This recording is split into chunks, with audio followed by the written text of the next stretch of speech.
Imagine une salle de conseil fermée à clé à Cupertino, en Californie. À l'intérieur se trouvent certains des dirigeants les plus intelligents et les plus riches de la planète.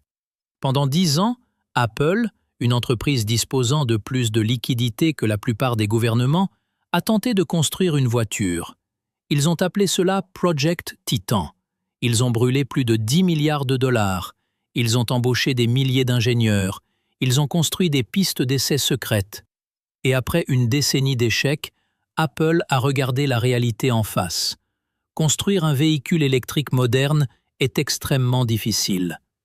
Ils ont dit « c'est trop compliqué ». Ils ont abandonné. Garde cette image en tête. Car pendant qu'Apple rédigeait des discours de concession, une entreprise d'électronique grand public basée à Pékin, surtout connue pour ses smartphones et ses appareils domotiques, travaillait silencieusement dans l'ombre. Et en un peu plus de 3 ans, Xiaomi n'a pas simplement construit une voiture. Ils ont tiré un coup de semonce. Voici la Xiaomi SU7. Et si tu es investi dans Porsche, Tesla ou Mercedes, tu devrais faire très attention. Parce que ceci n'est pas une start-up de véhicules électriques de plus. C'est un fabricant de smartphones qui entre dans l'industrie la plus difficile du monde et qui exécute à un niveau que les constructeurs historiques ont mis des décennies à atteindre. Parlons de physique, parce que la physique se moque de l'héritage des marques. Elle ne s'intéresse qu'aux chiffres.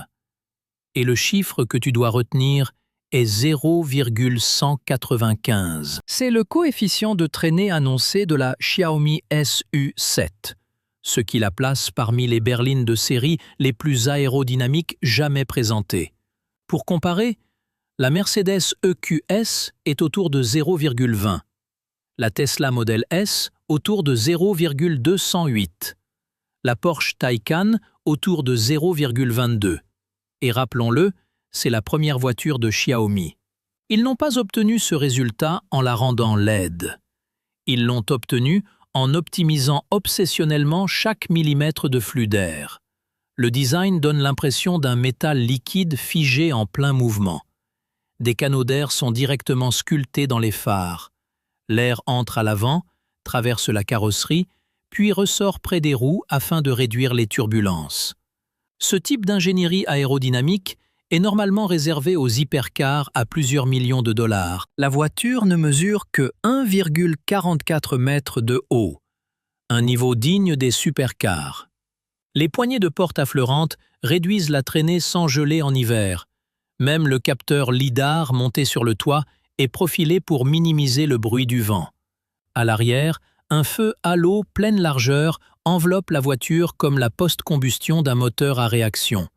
Sur les versions supérieures, un aileron arrière actif se déploie automatiquement pour générer un véritable appui aérodynamique à haute vitesse. Cette voiture ne s'appuie pas sur la tradition. Elle s'appuie sur les mathématiques. Xiaomi n'a pas acheté ces moteurs sur étagère. Ils les ont conçus eux-mêmes. Le résultat s'appelle Hyper Engine.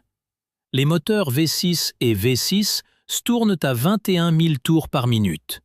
Le moteur phare, le Hyper Engine V8, atteint 27 200 tours par minute, parmi les vitesses de rotation les plus élevées jamais revendiquées pour un moteur électrique de grande série. Pour supporter de telles vitesses, Xiaomi a développé un alliage d'acier au silicium ultra haute résistance, presque 2 fois supérieur aux standards de l'industrie. Résultat, la SU7 Max développe 673 chevaux et 838 Nm de couple et passe de 0 à 100 km/h en moins de 3 secondes. Et puis, il y a le prototype SU7 Ultra, une configuration à 3 moteurs développant plus de 1500 chevaux. Xiaomi a publiquement démontré ses essais de performance sur le Nürburgring, la plaçant dans la discussion des berlines électriques les plus rapides jamais présentées. Pas une domination officiellement certifiée, mais un message extrêmement clair. Sous la carrosserie, les choses deviennent encore plus sérieuses. Xiaomi utilise un procédé de fabrication appelé hypercasting. Là où d'autres ont introduit le moulage géant, Xiaomi est allé encore plus loin avec une presse de moulage de 9100 tonnes. Elle regroupe 72 composants du plancher arrière en une seule pièce, éliminant 840 points de soudure. Cela signifie moins de poids, plus de rigidité et une conduite plus silencieuse. La batterie est tout aussi radicale. La SU7 utilise une architecture cell-to-body, où la batterie fait partie intégrante de la structure du véhicule. Mais Xiaomi est allé encore plus loin en inversant les cellules.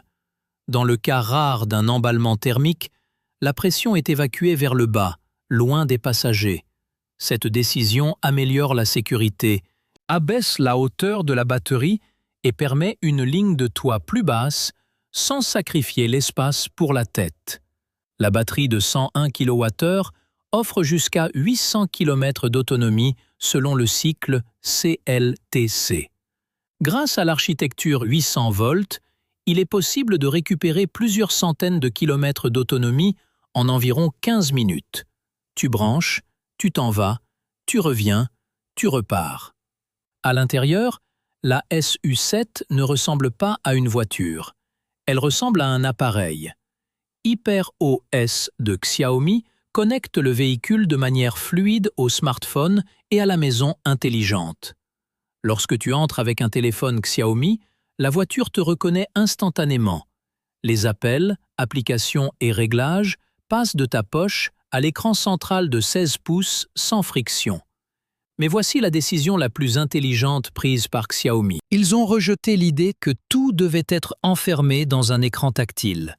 À la place, ils ont intégré des commandes physiques modulaires. Un rail magnétique permet de fixer de vrais boutons. Des supports dissimulés permettent d'installer des caméras ou des accessoires proprement, sans ventouses disgracieuses. Cela ressemble moins à un habitacle et davantage à un poste de travail de haute précision. L'assistance à la conduite suit la même philosophie. La SU7 Max utilise un lidar monté sur le toit, 11 caméras haute définition et 2 puces NVIDIA Orin, offrant une puissance de calcul comparable aux meilleurs systèmes actuellement sur la route. L'objectif n'est pas le marketing. C'est une conduite fluide, naturelle et humaine dans des environnements urbains complexes. Et maintenant, voici la partie la plus importante. C'est la première voiture de Xiaomi. Pas la 10e, pas le fruit de décennies d'erreurs. Version 1. Les commandes s'accumulent. Les délais d'attente s'étendent sur plusieurs mois. Des acheteurs quittent des berlines électriques établies pour en obtenir une. Et la partie la plus inquiétante, cette entreprise apprend vite. Si un fabricant de smartphones peut accomplir cela dès sa première tentative, imagine ce qui se passera lorsque la version 2 arrivera. Parce que la hiérarchie automobile vient de changer, et la plupart des gens ne s'en sont pas encore rendus compte.